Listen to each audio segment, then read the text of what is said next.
जय हिंद एवरीवन, स्वागत है आपका वी नेशन ट्रिपल वन के एक नए एपिसोड में, जो आपके लिए लेकर आते हैं इंडियन डिफेंस के प्रमुख अपडेट्स को सबसे पहले। तो चैनल को सब्सक्राइब करना मत भूलिएगा। आज के इस वीडियो में हम बात करने वाले हैं तेजस मार्क टू प्रोग्राम के बारे में, जिसको लेकर एक बड़ी खबर सामने आई है। रिपोर्ट्स की बात माने तो शुरुआती जो LRIP यानी जो लो रेट इनिशियल प्रोडक्शन का एयरक्राफ्ट होने वाला है, उसको सीधे tactics and air combat development establishment, जिसको हम TACDE के नाम से जानते हैं, उसको दिए जाने पर बात की जा रही है। लेकिन सवाल ये है कि क्या ये फाइटर एयरक्राफ्ट सीधे स्क्वाड्रन में नहीं जाएंगे, और क्या TACDE को देने के कुछ असली फ़ायदे भी होंगे। और आज के इस वीडियो में हम इसी विषय को समझेंगे, वो भी आसान भाषा में। तो चलिए शुरू करते हैं आज का अपना ये वीडियो। दोस्तों, तेजस मार्क टू भारत का एक मीडियम वेट फाइटर एयरक्राफ्ट है, जिसे भारतीय वायुसेना अपने पुराने मिराज 2000, जैगवार और MiG-29 जैसे जो विमान हैं, उनको रिप्लेस करने के उद्देश्य से बना रही है। अब इसमें कुछ आधुनिक तकनीकें भी होंगी, जैसे कि इसमें अपने क्लास का वन ऑफ द बेस्ट एसा रडार हमें देखने को मिलेगा, infrared search and track system देखने को मिलेंगे, कैनार्ड डेल्टा विंग कॉन्फ़िगरेशन देखने को मिलेगी, और जो नेटवर्क सेंट्रिक वॉरफेयर कैपेबिलिटी है, वो भी इनकी काफ़ी अच्छी होने वाली है। यानी ये तेजस मार्क 1 से कहीं ज़्यादा ताकतवर और आधुनिक होगा। अब आइए बात कर लेते हैं कि ये LRIP एयरक्राफ्ट होते क्या हैं। जी हाँ, जब भी कोई नया फाइटर एयरक्राफ्ट बनाया जाता है, तो पहले उसका लिमिटेड बैच प्रोडक्शन किया जाता है। इसे ही LRIP यानी लो रेट इनिशियल प्रोडक्शन कहते हैं। तेजस मार्क 2 के शुरुआती 6 से 8 जो विमान हैं, वो इसी चरण में बनाए जाएंगे या बनाए जा सकते हैं। अब सवाल एक ये भी उठता है कि आखिरकार जो ये शुरुआती विमान है, ये TACDE को क्यों दिए जाएंगे। देखिए, अगर हम TACDE की बात करें, तो ये भारतीय वायुसेना का एलीट कॉम्बैट टैक्टिक स्कूल है। यहाँ पर पायलट नए विमानों के लिए कॉम्बैट टैक्टिक्स बनाते हैं, एयर कॉम्बैट स्ट्रेटजीज तैयार किए जाते हैं, और जो वेपन डिप्लॉयमेंट का सही तरीका है, उसको तय करते हैं। यानी यहाँ विमान की असली युद्ध क्षमता को विकसित किया जाता है। अब यहाँ पर आपको बता दें कि जो TACDE है, और यहाँ पर जो पायलट्स हैं, वो इन विमानों के साथ कई प्रकार की एक्सरसाइज करेंगे, जैसे कि 2 वर्सेस 2 डॉग फाइट हो गई, 4 वर्सेस 4 एयर कॉम्बैट ड्रिल्स हो गई, या BVR कॉम्बैट सिमुलेशन हो गया। इसके अलावा जो इलेक्ट्रॉनिक वॉरफेयर और नेटवर्क वॉरफेयर की टेस्टिंग है, वो भी यहीं पर होगी। तेजस मार्क 2 पर कई स्वदेशी हथियारों को लगाया जाएगा, जैसे कि तेजस मार्क 1 हो गया, अस्त्र मार्क 1 हो गया, अस्त्र मार्क 2 हो गया, और रुद्रम सीरीज की मिसाइल्स हो गई। और TACDE यह भी तय करेगा कि इन मिसाइलों की लॉन्च सक्सेस जोन क्या होगी।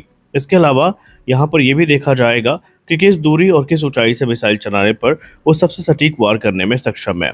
यानी चरणबद्ध तरीके से जो बड़े डेवलपमेंट ट्रायल्स हैं, वो यहाँ पर हमें देखने को मिलने वाले हैं।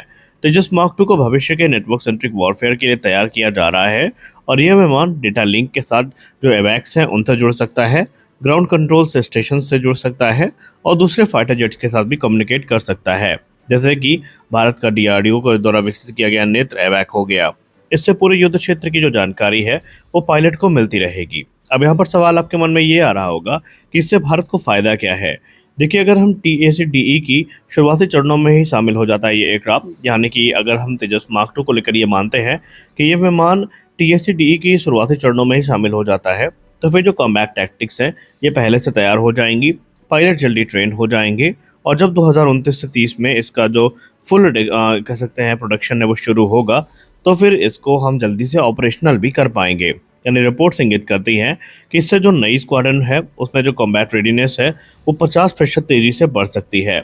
यानी स्पष्ट है कि भारत का ये डिसीजन है, ये काफ़ी महत्वपूर्ण होने वाला है। और आपको याद होगा, हमने बहुत पहले एक रिपोर्ट में आपसे कहा था कि जब तेजस मार्क 2 की पहली फ्लाइट का आयोजन किया कर लिया जाएगा, तो उसके बाद इसको सिलसिलेवार टेस्टिंग के लिए युद्ध क्षेत्र में उतार दिया जाएगा। यहाँ पर युद्ध क्षेत्र का मेरा मतलब है कि ये जो हमारी प्राइमरी टेस्टिंग फैसिलिटीज़ हैं, वहाँ पर इनको भेज दिया जाएगा, जहाँ पर अलग अलग कॉन्फ़िगरेशन में इनके टेस्ट होंगे। अपनी अगली रिपोर्ट में हम बात करने वाले हैं भारत की एक ऐसी मिसाइल के बारे में, जो दुश्मन के एयर डिफेंस सिस्टम के लिए साक्षात काल का दूसरा रूप होने वाली है। और भारत की defence research and development organisation ने रुद्रम 3 को सुखोई 30 MKI फाइटर जेट पर सफलतापूर्वक टेस्ट भी कर लिया है। इस वीडियो में हम मुख्यतः जानेंगे कि ये मिसाइल हमारे लिए इम्पोर्टेंट क्यों है, इसका करंट स्टेटस क्या है। देखिए, अभी जो टेस्ट आयोजित किए गए थे, ये मुख्यतः भारतीय वायुसेना की स्ट्राइक क्षमता को कई गुना ज़्यादा बढ़ा सकते हैं भविष्य में, ये उसका प्रमाण थे। अब DRDO ने जो रुद्रम 3 मिसाइल है, उसको सुखोई 30 MKI पर जो कैप टू कैरिस ट्रायल है, उसके दौरान टेस्ट किया था। इस टेस्ट में जो मिसाइल है, उसको विमान पर लगाया गया था। विमान ने अलग अलग स्पीड और ऊंचाई पर उड़ान भरी थी, लेकिन मिसाइल को लॉन्च नहीं किया था। इसका उद्देश्य यह देखना था कि इतनी भारी भरकम मिसाइल के साथ विमान सुरक्षित उड़ सकता है या नहीं। लेकिन अब जो रुद्रम 3 मिसाइल है वो भारत की बेसिकली सबसे भारी और सबसे लंबी मिसाइल होने वाली है, जो कि एनिमी के surface to air missile system को टारगेट करेगी। अगर हम इसके मुख्य विशेषताओं पर पहले नजर डालें तो रुद्रम 3 का वजन तकरीबन 1500 से लेकर 1600 किलोग्राम के बीच में होने वाला है और इसकी लंबाई 6 मीटर से थोड़ी ज़्यादा है। अगर हम भूमिका की बात करें तो एंटी रेडिएशन और ग्राउंड अटैक रोल में इसका यूज़ होगा। ये मिसाइल दुश्मन के रेडार सिस्टम, उनके एयर डिफेंस सिस्टम, उनके command centre, hard and military targets को डिस्ट्रॉय कर सकती है। और यही कारण है कि भारतीय वायुसेना भी इसको लेकर बहुत ज़्यादा इंटरेस्टेड है। अब एक मन में आपके सवाल आ रहा होगा कि इन मिसाइल्स को सुखोई 30 MKI फाइटर जेट में ही बार बार क्यों टेस्ट किया जाता है अगर हमारे पास राफेल हैं तो। देखिए, उसका सीधा जवाब यह है कि राफेल में इनका इंटीग्रेशन हुआ नहीं है और सुखोई 30 MKI भारतीय वायुसेना का सबसे ताकतवर स्ट्राइक फाइटर है। इस टेस्ट में जो आयोजित किए गए थे, मिसाइल को विंग हार्ड पॉइंट स्टेशन 5 और 6 पर लगाया गया था। खास यहाँ पर लॉन्चर और सस्पेंशन सिस्टम को विकसित किया गया था और इस्तेमाल किया गया था। सुपरसोनिक स्पीड पर भी एयरक्राफ्ट पूरी तरीके से स्टेबल रहा था।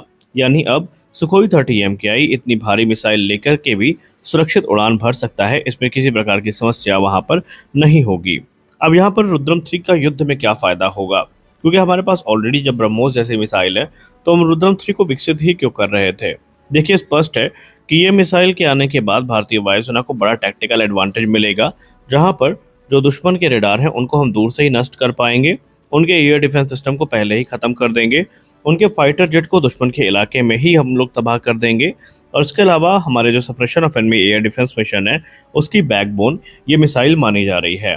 यानी स्पष्ट है कि जो रुद्रम 3 का इंटीग्रेशन है सुखोई 30 MKI पर, यह भारत के लिए एक बहुत बड़ा तकनीकी और रणनीतिक माइलस्टोन है और ये भारत की इंडिजिनस मिसाइल कैपेबिलिटी को कितना मजबूत वो हो रही है ये प्रदर्शित करता है। खैर, आपको बता दें कि सुखोई 30 MKI इकलौता प्लेटफॉर्म नहीं होगा। भविष्य में हमारे जो दूसरे इंडिजिनस प्लेटफॉर्म है उनमें भी जो रुद्रम सीरीज की मिसाइल्स है वो देखने को मिलेंगी।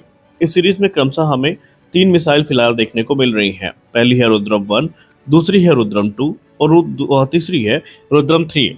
रुद्रम 3 इन अलग पहले 2 वेरिएंट्स की तुलना में सबसे पावरफुल है। भारतीय वायुसेना की बात माने तो भारतीय वायुसेना ने पहले भी कहा था कि रुद्रम सीरीज की जो मिसाइल हैं ये भविष्य में अगर कोई भी कॉन्फ्लिक्ट होता है तो उसमें एक महत्वपूर्ण भूमिका निभा सकती हैं, क्योंकि आपको बता दें कि ये हाइपरसोनिक स्पीड पर ट्रैवल करने में सक्षम है। यानी हमारे दुश्मन जिनको हमारी ब्रह्मोस नहीं दिखी, जिनको हमारे ड्रोन्स नहीं दिखे, अब उनसे हम ये उम्मीद कर रहे हैं कि आने वाले भविष्य में 6 जनरेशन फाइटर एयरक्राफ्ट के साथ हमारा जो आर्सेनल है वो उसको ट्रैक कर पाएंगे। यहाँ पर 6 जनरेशन हमने इसलिए कहा क्योंकि भविष्य में जो एमका है और संभावित 6 जन फाइटर हैं ये भी भारतीय वायुसेना को ज्वाइन करेंगे और ऐसे में हाइपरसोनिक मिसाइल्स की भूमिका अपने आप वहाँ पर काफ़ी महत्वपूर्ण हो जाएगी। तो आज के इस वीडियो में बस इतना ही। आशा करते हैं वीडियो आपको अच्छी लगी होगी। वीडियो अच्छी लगी वीडियो को लाइक करिए, नए हैं चैनल को सब्सक्राइब करिए। मिलते हैं अगले वीडियो में, तब तक के लिए जय हिंद।